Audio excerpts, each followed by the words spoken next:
What is up, everyone? Welcome back to my channel. I'm financial coach Jess, and I am really excited about this interview. Today, I am talking with Glennetta, my business lawyer, and she is here to answer your guys' questions that you've had about everything from bookkeeping to financial coaching, being an online entrepreneur in general, what you need to know. So she's here to get those basics to you. And yeah, I'm so excited to have her on here and to ask her some of the questions that you guys have sent in. So I'll let her introduce herself a little bit and then we'll jump right into the questions. Thank you for having me. I am Glennetta Haymon. I am owner and attorney with Haymon Law Office, where we protect your brand, your business, and your family. And basically, the way we do that is we help entrepreneurs, business owners, creatives protect their business. We talk to them about how to do so, whether that's contracts or basic business law things or trademarks or copyrights. So I'm here to help you out or answer any questions you may have. Absolutely. Awesome. So the first big question I think that would really kick this off well is one that I got pretty often. When is a good time to hire a business lawyer within your business? Like people just don't even know where to start. So maybe you can speak to that a little bit. Yeah, absolutely. So there are, I think, a lot of times that you can hire a business attorney, but my recommendation is that you hire a business attorney when you're serious about starting a business. So before you even register your business, when you're like, hey, I have this great idea, I have this great product, you try it out and you're like, yeah, I'm ready. I would sit down with a business law attorney just to talk about a lot of different things. Number one, your structure, any liabilities with your product, talking about your branding. So before you go out there and register your business name, you want to talk to a business law attorney to make sure the name is even available. The Secretary of State search may not bring up everything that's similar with another business. So it's really good to sit down prior to spending a lot of money on marketing and design and putting together a business plan, and just talk through those things, because there may be things that you don't realize that you may need prior to registration of your business.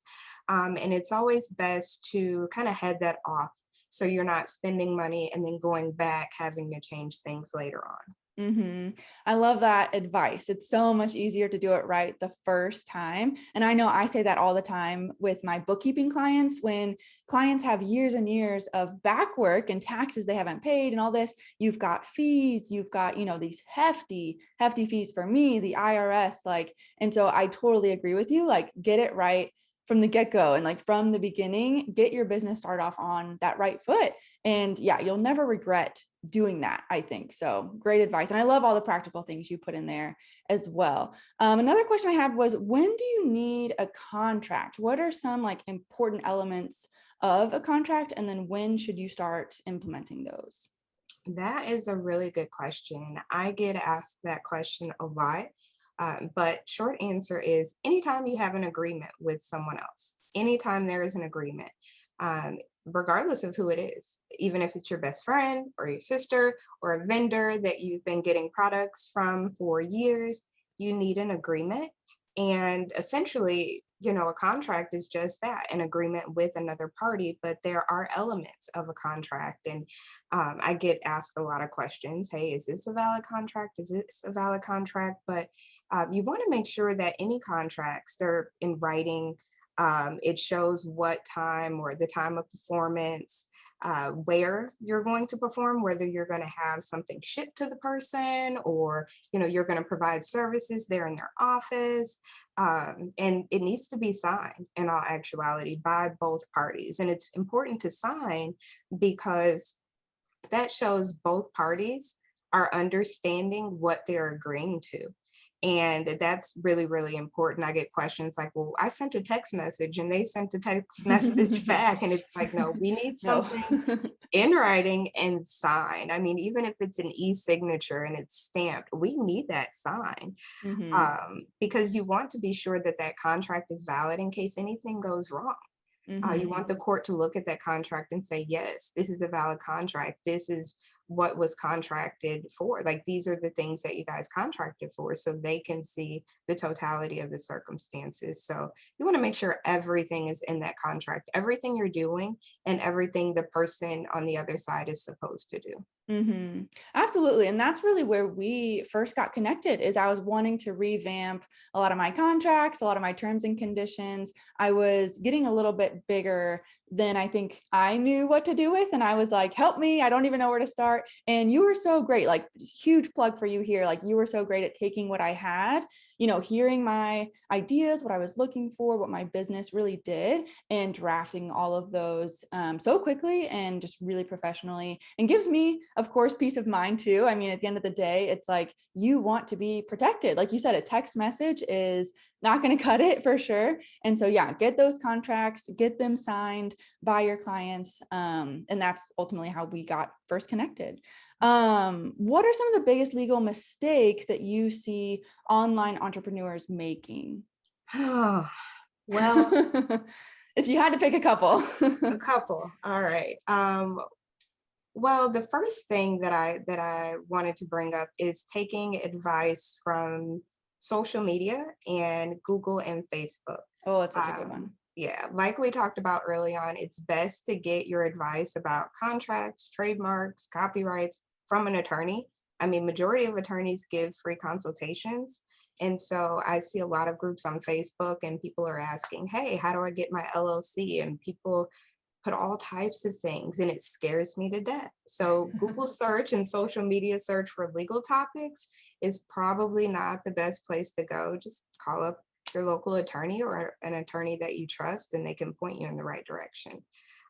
So that's the biggest one. The second one is, I would say, having, how do I say this nicely? Basically using terms for their business name or slogans that belong to other people and they don't know about it. And it's not, it's not anything that they're doing wrong per se, but something that they just missed or someone did not advise them of. So they may have a registered business and then I may do a search for another client and then reach out to that individual and say, hey, you're infringing on this person's mark. And they're like, hey, I had no idea. I live in New Hampshire. I didn't know. And so that's huge because just going and posting stuff, without doing that clearance search is huge because you can get sent a cease and desist in a minute.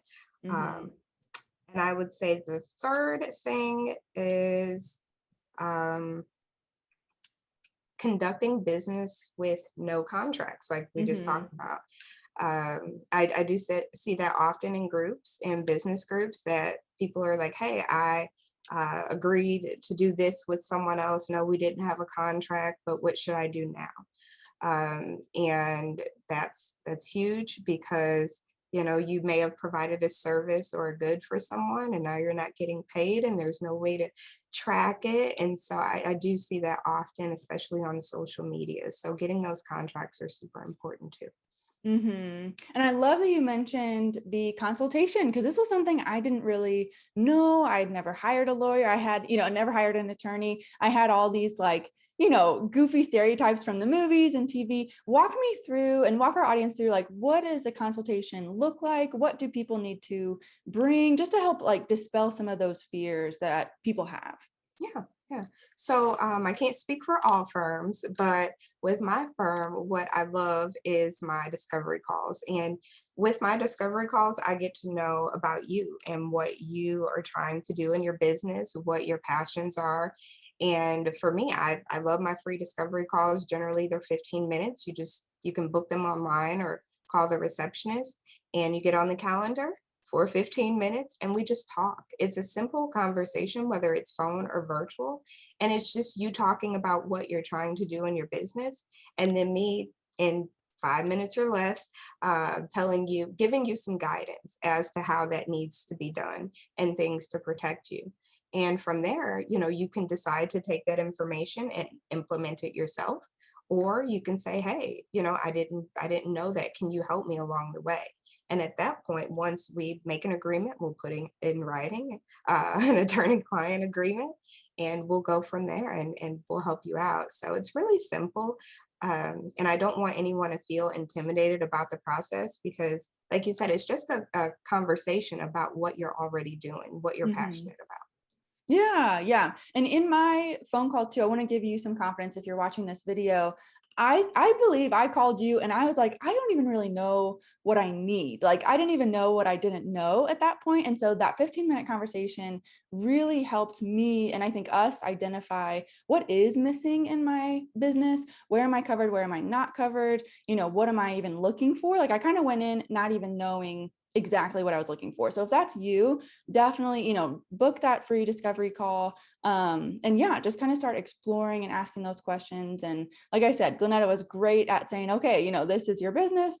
These are the services that you have. Here's where, you know, you can tighten stuff up and get protected. And tightening up those, you know, contracts and things we've talked about really helped a lot too.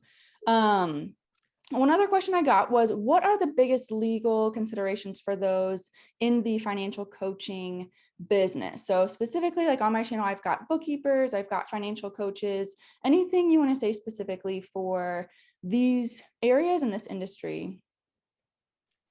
Sure.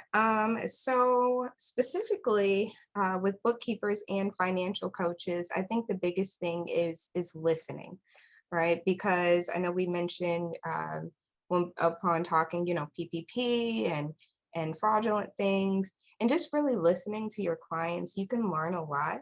And not only listening, getting the facts behind it. So upon maybe you hiring a client and they want you to do something for them, let them know, hey, I need your QuickBooks, even though we're only covering this year. I need to see the past 2 years just, you know, to compare, to ensure that you're doing the right thing. And really listen to them. I think that's the biggest thing because people say things without saying them. And if you listen to your clients, and I'm in the same boat, I have to listen to my clients before I do anything, but I can hear when there's something missing. Mm-hmm. And if you hear that, then maybe that's something that you want to explore a little bit more, but maybe you may not, you know, choose to represent that client or maybe move forward with that relationship. Or if you're already in a relationship, you know, using that knowledge and withdrawing from that relationship. Mm-hmm. Yes, expectations and really understanding what you're getting into as a financial coach, as a bookkeeper, that is, yeah, invaluable from the get-go. So you mentioned PPP audits. As a bookkeeper, I know that that's kind of a hot topic right now. What can we do to protect ourselves and assist our clients against PPP or other government money fraud? Some kind of basic protections there. Again, listening to your clients, reviewing the books, asking to see previous books, previous bank statements and payroll statements to verify what they're saying. I know a lot of business owners, I heard stories, people were making up the fact that they own businesses, but you know, you can do your due diligence, check the Secretary of State. Did they have their business actually registered during the time that they told you that their business is registered with the Secretary of State? And then do their books match up? And I would do that before even engaging in a relationship, doing that discovery. So if something does come about, you can say, you know what, upon a review of your account, I'm choosing not to move forward with our relationship. Or deciding if during the relationship there is some fraudulent activity going on, to report that to their higher ups, to the CFO, to the owner of the company. And then that it's up to them to correct that. And also, you know, making sure you review the IRS guidelines as well. Mm-hmm. I was going to ask that too. Is there anything else we can do if we do suspect that something is fraudulent? Is it just kind of out of our control? I mean, you know, sometimes there may not be a way to necessarily verify it from our stance. Any thoughts on that? Not a ton because I don't really practice a lot of tax law, but I do know Mm-hmm. that the IRS has guidelines for fraudulent activity and Mm-hmm. steps to not report it, but go about it essentially because you have to maintain, you know, confidentiality. Right. Yeah. However, I would go by the IRS guidelines. I can't think of the statute right now. Mm-hmm. Um, but yeah, I mean, that's basically it, just reporting it to the CFO, choosing to withdraw. Always choose to withdraw if you see some sort of fraud, so you're not involved because you're the one actually handling the books. Yeah, great advice. And I like what you said, kind of putting out the fire before it even starts, like really vetting your clients. I know that that's a change I've really made in the last year of like, I really vet my clients and I'm very picky, and I can afford to be picky about the clients that I work with. But even as a new bookkeeper, it's so worth it to be picky, even in the beginning when you really need the money, because yeah, you don't want to get involved with clients that are doing, maybe some things in a gray area that you don't want to be a part of. So really, really good advice there.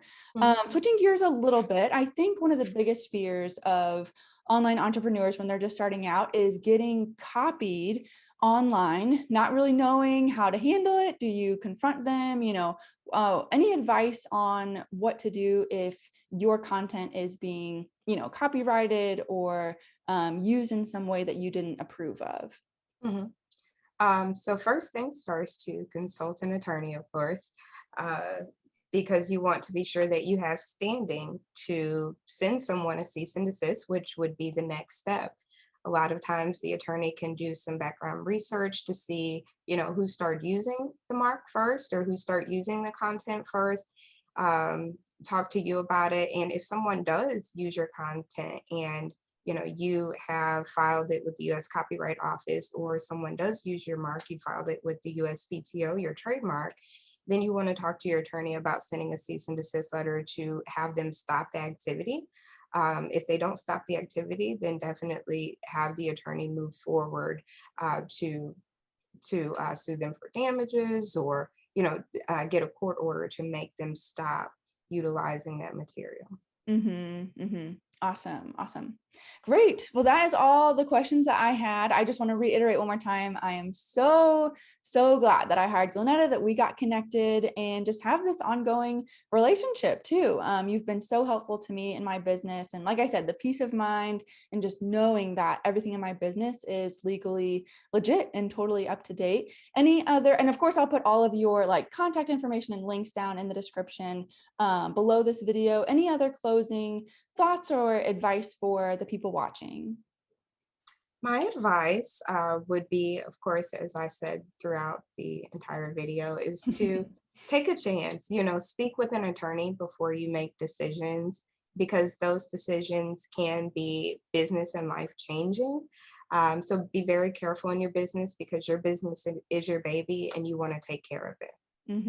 Absolutely. Yes. Yes. Well, thank you so much again for coming on my channel. It's so, so good to talk to you. And just, I hope this was so helpful for everyone who has been on the fence or has been nervous or, up late, can't sleep because they're worried about the contracts in their business. I hope that this gives them the push that they need to book that discovery call and really start the process.